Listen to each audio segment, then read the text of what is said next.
Hi there, traders. This is Brad Gilbert with the weekly kickoff. All right, now to start the week, always go back to your news, right? To see what's been happening, see if there's anything out over the weekend. Doesn't look like there's been anything dramatic, right? Trump hasn't come out and said too much about various things. The headlines here: dollar set for first weekly gain since March on signs of easing US-China tensions. Now, I had a look through that article, right? And you know, Trump is saying, we're already in talks with China. We're doing some deals. Looks like China are sort of coming back to the table and reducing some of the import tariffs on US products. But funnily enough, you go through and Trump said, yeah, I've been in touch with China and doing this, doing that. China have come out and said, we haven't spoken to anyone, right? So this could be one of those messes that the Don hope happens, but really he may have pissed China off too much, and we haven't seen too much of that. Now, the key to the markets just at the moment, right? And I'll come back and just tell you what else is coming out this week. But now, anything to do with tariffs, right? Negative tariff updates, equities get hammered, right? Any positive tariff updates, the equities go up, right? And that's going to drive the risk on, risk off profile across the board. That's the way, that's what we're looking at the moment, right? So make sure you just understand that simple concept because it is going to be very active this week as we go through, some big company earnings, right? It's one of those weeks, and you get the headlines here. This pumps up the market, get a lot of anticipation, a lot of excitement, and to be honest, it actually is warranted this time around. It's still, I reckon, we're still 1 month away at least from getting the impact of the tariffs and all the calamity. Our consumer confidence globally has taken a huge blow. That may take another month to come up as well. But we do have, almost the start of a week. We've got non-farm payrolls on Friday.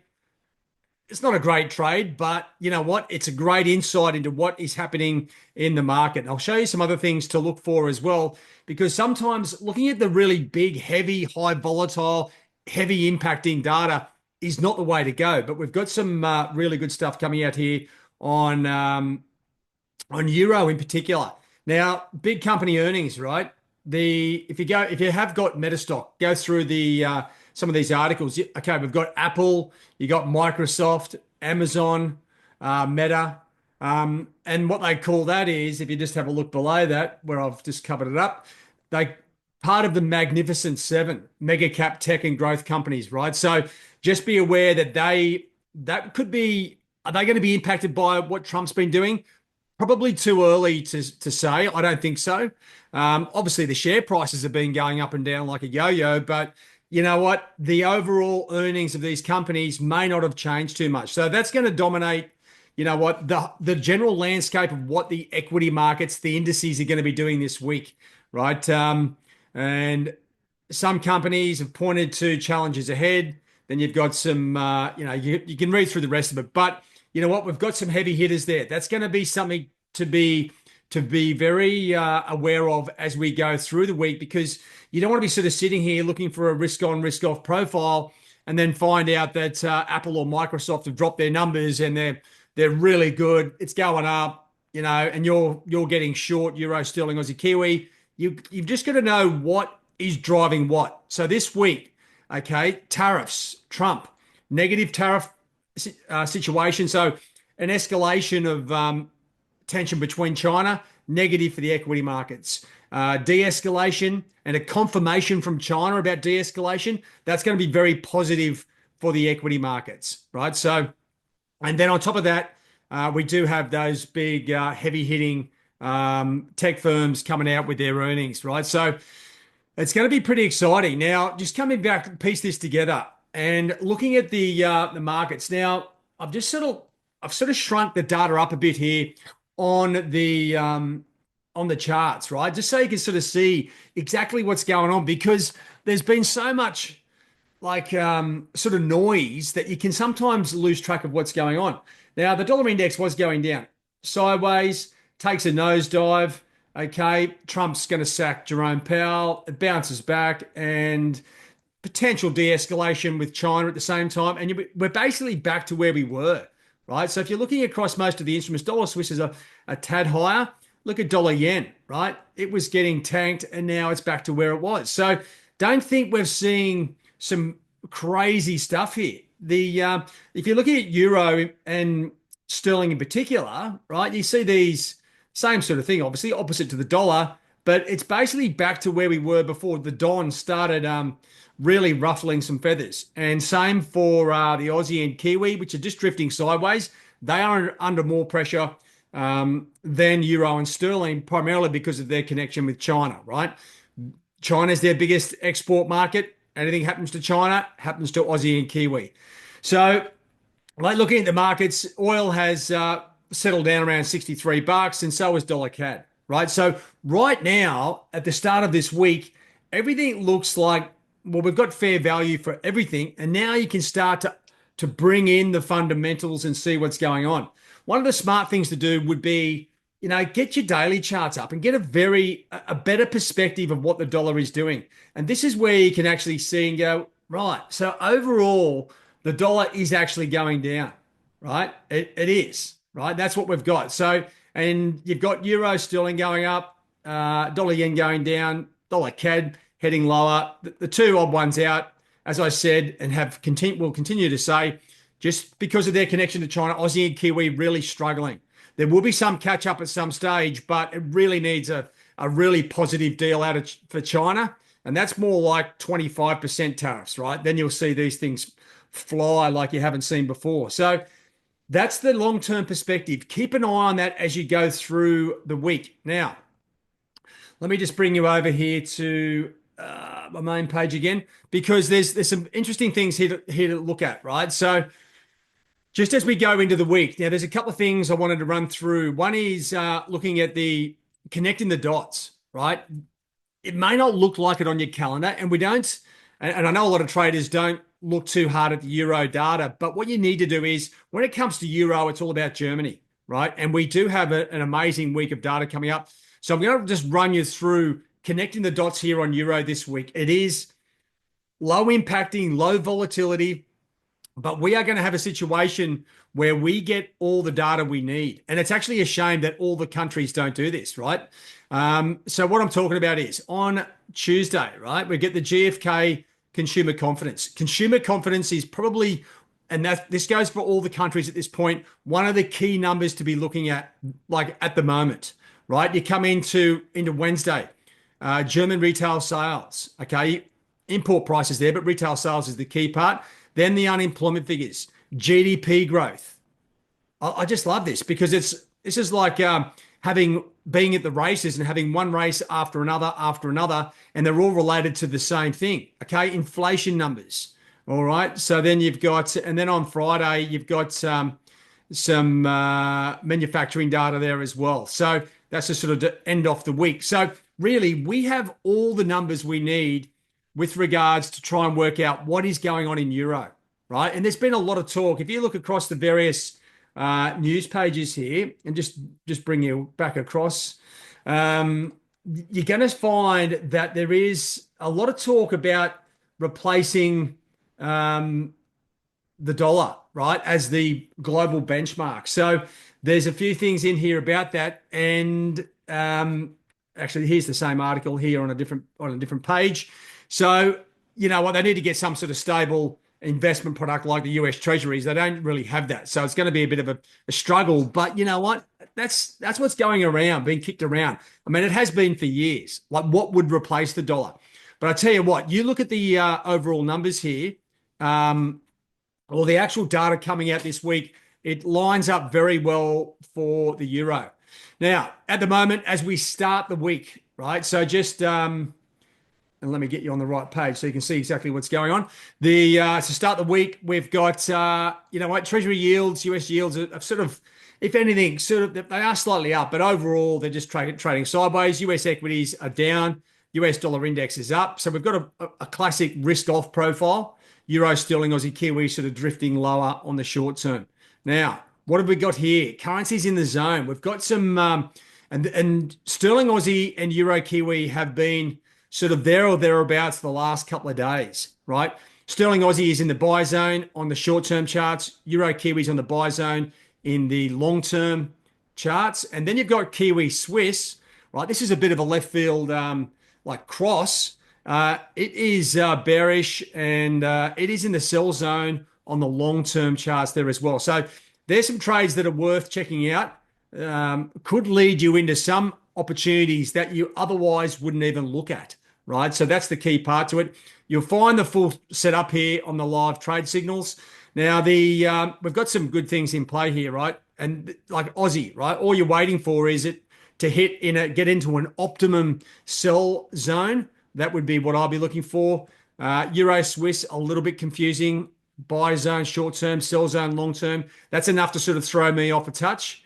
And then you're starting to get, as I said, you've got a lot of good things here to trigger you to go and have a look, check out the technical setup, make sure it lines up, see if there's any fundamentals coming out, and then you can really sort of jump on these things because you know what, the markets have really settled down, right? They have, and that's what you need to understand. This section here, right, the pairs in play really lights up as soon as the markets calm down. When they kick off, like I showed you probably last week on a few of the videos, you get a huge amount of uncertainty, right? And that's, especially on the majors, that's not cool, right? At the moment, that's what we've got. But there's a lot of cross currencies here that we otherwise would miss if you didn't have access to the live trade signals.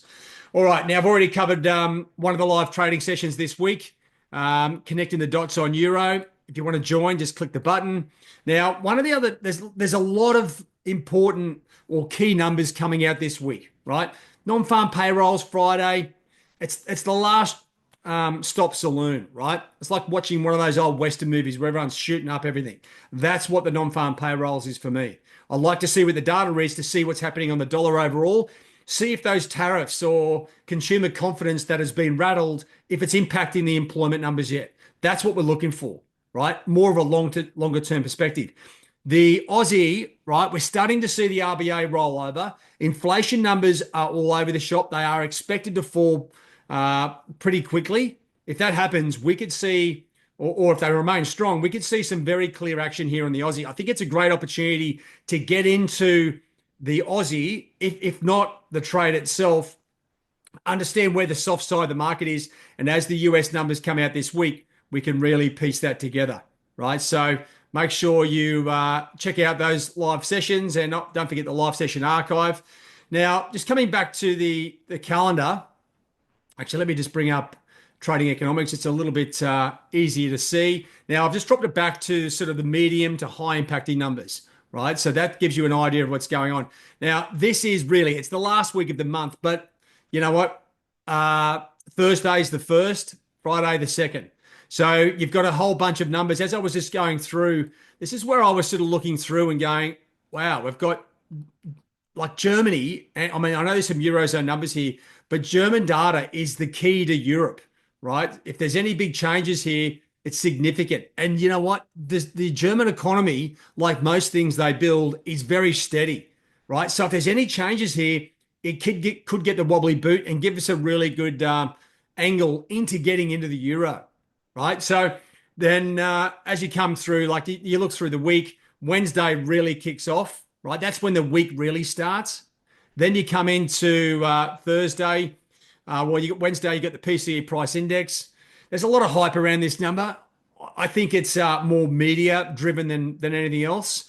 You got the Bank of Japan interest rate decision. Now, there's no change of rates expected at this point. But I tell you what, there's a lot more talk from the BOJ around this. They are being pressured by Trump about manipulating their currency. The fact is, they aren't doing much, right? So I think that's fair value. The dollar is high against the yen for a reason. That's because the two economies are significantly different, especially at this point. Now you come into, we get into Friday. This is where it gets a little bit loose. I know some traders get pumped. We do have the Eurozone inflation numbers. That is something to look at, right? And if there is, once again, like the German numbers, if there's any sort of variant or significant shift here, and especially even in the Eurozone employment numbers, it's rare, but you do sometimes see big shifts there. Now, the big head kicker, of course, is the non-farm payrolls. Now, as I said, there's like 7 or 8 different variables here. You've got to keep an eye on all of them. It's very hard to sort of nail it. you know what, you could get lucky and they all come out weak or they all come out strong. I think most of the market will be having a close look at what is happening. Don't forget, we've got Amazon, Microsoft, a lot of those big companies, tech companies coming out with earnings this week. So that may influence what's happening on the equity markets. And then you've got to overlay these fundamentals into that, right? So, and actually one I should have mentioned on Thursday, right? ISM manufacturing numbers. That's a to me, that's a good number to be really looking for some momentum on the dollar. All right. So that's where we are. There's a lot of good things happening. The key to sort of really just getting your confidence back if you've been sitting on the sidelines or getting a little bit touched up on some of these moves is just get your trend lines drawn. I actually left. I meant to say I left the trend lines here so you could see where these things were sort of breaking and what happened afterwards. Like dollar Swiss did end up going a little bit further. Just shows you how much that safe haven trade was in play. Same with dollar yen, right? Looks like the markets rushed into the Swiss and the yen and they've paid the price. But you look at Aussie, like euro, sterling, Aussie, and even the Kiwi, right?